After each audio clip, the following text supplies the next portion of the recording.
बहुत बहुत धन्यवाद सभापति महोदय। पानी पे चर्चा चल रही है और पानी का सही मूल्य जो है वो मरुस्थल के, वो रेगिस्तान के लोग ही समझ सकते हैं। सीमांत के लोगों से ज्यादा तो कोई समझ ही नहीं सकता। ऊंडे तले और पानी पीर में इतनी तक पुगा। आज पानी पे चर्चा चल रही है और उस सीमांत के लोगों को आजादी से लेके आज तक अभी तक पानी नहीं मिल पाया है। एक तरफ हम बात कर रहे हैं, साहब मंगल ग्रह पे पानी ढूंढ रहे हैं, अलग अलग जगह जा रहे हैं, पर वाकई स्थिति क्या है, धरातल की स्थिति क्या है, इस बारे में सोचने की जरूरत है। स्टेट को और सेंट्रल गवर्नमेंट को मैं धन्यवाद देना चाहूंगा कि आप ERCP जैसी योजना लाए। साथ ही साथ मैं निवेदन करूंगा कि वेस्टर्न राजस्थान के लिए भी ऐसी परियोजना जरूरी है जिसकी सबसे ज्यादा जरूरत है। मेरे से पहले भी कई माननीय सदस्यों ने इसकी मांग रखी, मैं उन्हें भी धन्यवाद दूंगा।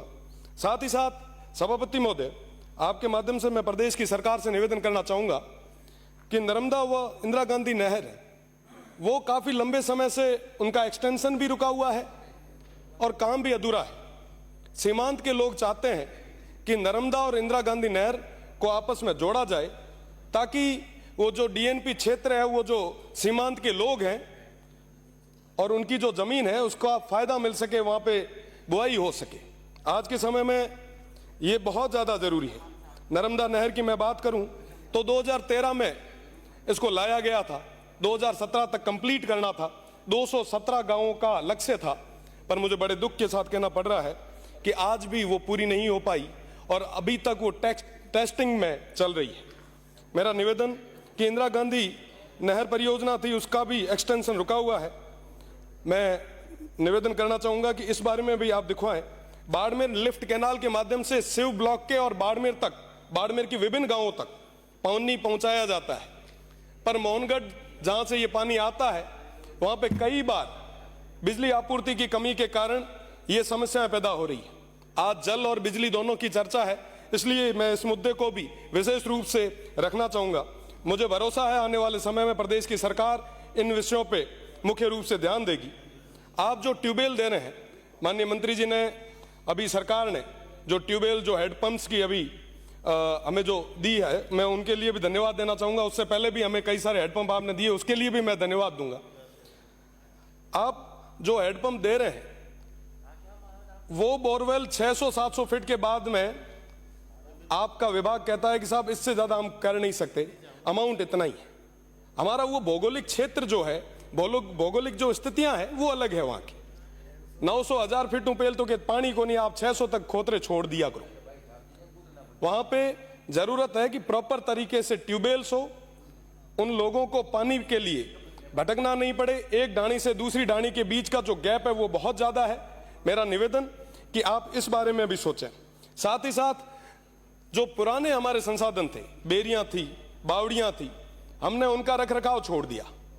पुराने जो स्रोत थे हमने उनको छोड़ दिया, जिसकी वजह से आज ये तमाम समस्याएं हमें देखने को मिल रही है।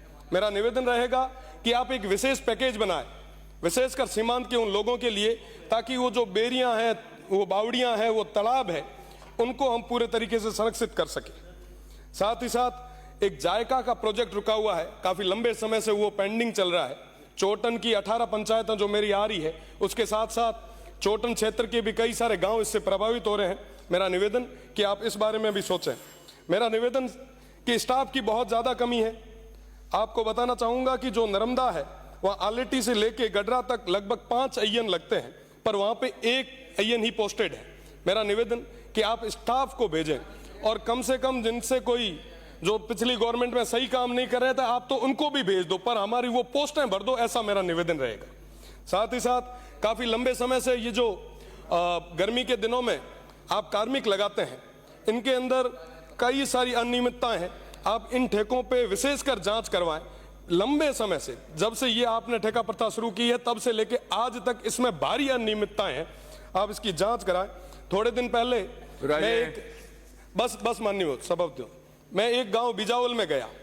वहां बिजावल में गया, आप सोचो कि वो गांव जहां पे नेटवर्क नहीं है, वहां पे कई सारे लोग, बड़े बुजुर्ग 80-90 साल के बुजुर्ग, वो उस टंकी के नीचे बैठे थे। वो कह रहे हैं कि साहब 30 दिन से हमें पानी नहीं मिल रहा, धरना दे रहे थे। साहब धरने की स्थितियां क्यों पैदा होती है, इसके बारे में भी हमें विचार करना होगा। साथ ही साथ मेरा निवेदन रहेगा, बस एक मिनट साहब, इन तमाम मैं आपसे निवेदन करना चाहूंगा कि बांडासर गांव है जहां के एक 80 साल के बुजुर्ग थे लोंगे खान जी, उनसे मैंने वादा किया था कि साहब पानी पहुंचाऊंगा। माननीय सभापति महोदय, आपने मुझे पानी जैसे